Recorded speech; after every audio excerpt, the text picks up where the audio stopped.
Kia ora koutou. I am Helen Sedcole. My job is I am the Chief People Officer at Z Energy.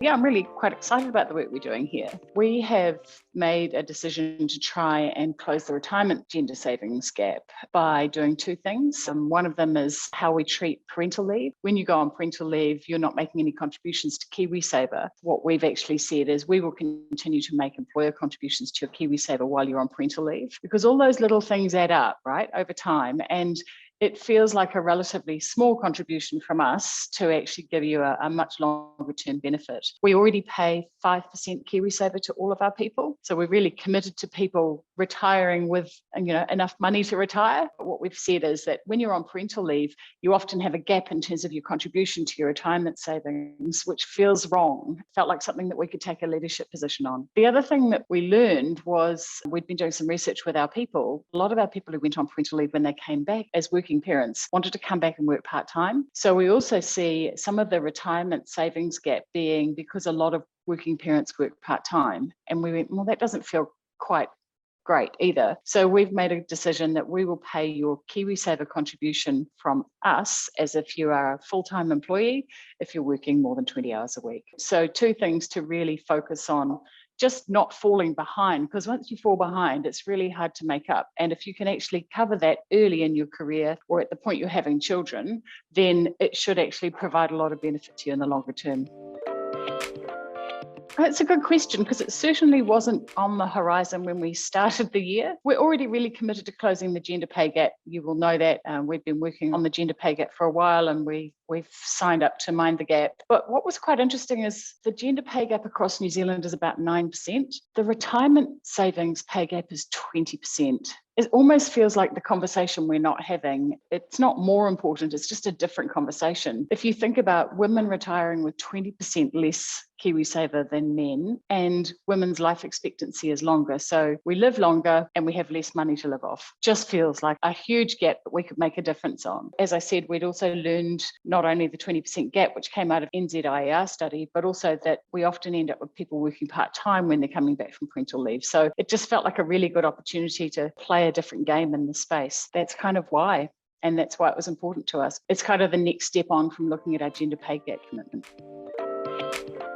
The next big thing that we're working on is actually how do we sustainably close the pay gap? Talk to anyone who's really focusing on the gender pay gap. And as soon as people move roles, you can end up with quite big gaps again. And if we are promoting a lot of women into more senior roles as part of our move to closing the gender pay gap, we often put people into growth roles. So we need to continue actually elevating their remuneration as they grow in those roles. So we talk about it as our pathway to parity. How do we sustainably close that gender pay gap? It's not done. You don't just tick a box, say we've closed the gender pay gap, all sorted. We hire human beings and we promote and grow human beings. So this stuff shifts all the time. The other thing for us is we have been using employee network groups increasingly to help us understand from a diversity and inclusion perspective what really matters to our people. So it's not always about us driving the agenda. Sometimes it's about our people driving the agenda and driving the discussions. So that will be the next thing that we're continuing to push in terms of parity and equity for our people.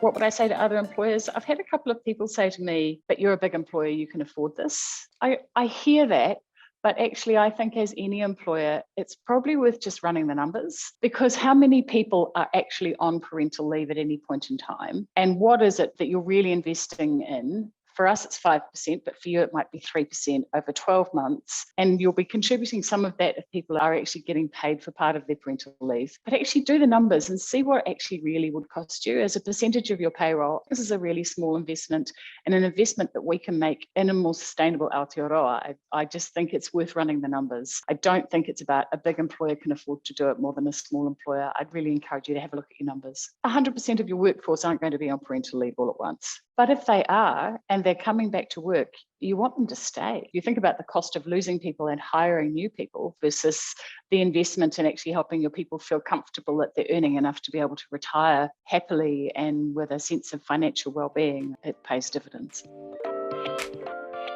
Yes, it is. We have a commitment to diversity and inclusion at Z Energy. We've had it for many years. We call it a stand, what we stand for. We have, as part of our commitment to diversity and inclusion, representation, and equity and fairness are really important to us, not only for women, but for Māori and Pacifica, for any minorities. We're looking at inclusion from a neurodiversity perspective. So we've got a broader program of work from a diversity and inclusion perspective, but specifically in terms of levelling the playing field for our working parents. We've got really nice parental leave, which has already been in place. We've got flexible working policies. We've also introduced pay transparency because we think that's one of the next bastions of being transparent about how we pay roles, so that when people go into roles, they have the right to ask for pay at the right level. And that's something that's really important, particularly for underrepresented groups in the New Zealand population. And then the other thing that we have is we have a monthly employee listening tool. We use a tool called Peakon. So every month we ask our people what they think it's like to work at Z and what we need to do differently, what we could do to improve. And some of our suggestions, like the topping up of part-time to full-time KiwiSaver, came as a consequence of what we'd heard from our people. We were focused specifically on how do our part-time women feel about working at Z and what feels fair and what doesn't feel fair and what feels easy and what feels hard. So that's where some of it came from as well. So yes, there is a wider program of work, both from a diversity and inclusion perspective, but also in terms of women and working parents.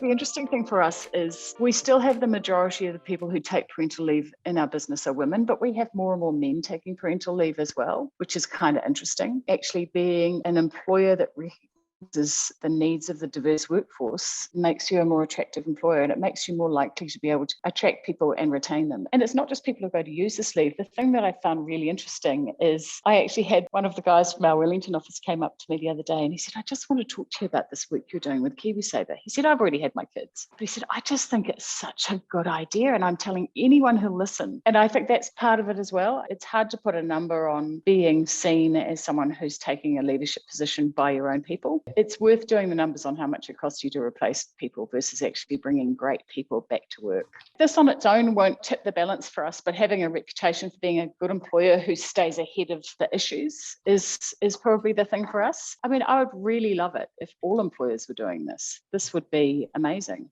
A 20% retirement savings gap's really rubbish. There is something about having a good reputation as a good employer who is doing the right thing by New Zealand that does make you more attractive to consumers. Now, we're in a really hard market at the moment. Everyone is doing it tough in terms of the economic environment and pressures on finances. Actually, having a reputation for being a good employer, I think, does say something, and it does actually lead to a level of loyalty. I certainly know myself as a consumer, there are products I will not buy because of employer reputation. The pay gap's a really hard one because it can often be quite a big number for people. Actually, it's not the number that's the issue. It's whether you actually are committed to doing something about that number that's the issue. It's taken a lot of employers quite a lot of time to get their heads around the gender pay gap. Yes, we were. Yeah, always surprised. And it changes every month. When you have pay parity at all levels in your business, it's very easy to not see the pay gap because you've got more men in senior roles. And so you can be lulled into this false sense of everything's fine, nothing to see here if you look at pay parity band by band. I still think that's really important for you to be looking at, but it's very easy to lose sight of the broader gender pay gap issue if you only look at pay parity. Moving from pay parity to closing the gap in terms of gender pay gap can take years. You've got to be prepared to play quite a long game. I had a really interesting conversation with an employer the other day. He was saying, I'd like to bring more women graduates into my business because actually that builds me my pipeline of talent. But if I do that, my gender pay gap is going to get bigger. I'm going to have more women in junior roles coming through the organisation. And he was like, so I'm almost being punished for hiring great young women into the business. That's where you can get really stuck with a pay gap of zero. Is if you're going just for that and you're not understanding the game that you're playing, you can get stuck. Whereas I said to him, actually, if that's why your gender pay gap has got bigger, then you shout it from the rooftops. You say, yeah, it's going to get bigger for a while because we're building a 10-year pipeline of talent through the business. But if it's just got bigger and you don't know why, that's different. So we'll advertise the range that we're prepared to pay for a role when we go external. And we also are transparent in terms of we have different career levels within our business. We're transparent about what the pay levels are for those career bands as well. So you'll see if you go and look at some of our job ads now, you'll see that we've got the remuneration details in the job ad. If I think about mine, a people and culture business partner can be an entry-level people and culture business partner in a very small business who's actually doing a lot of broad issues versus a people and culture business partner who's taking care of a company with thousands of people in it. So actually enabling people to get a sense of the scale and scope of that role, the remuneration helps with that. It also helps people if they look at it and go, yeah, that sounds a bit like me. And now I know what I can actually ask for relative to the experience and skills and capabilities I'll bring into the conversation.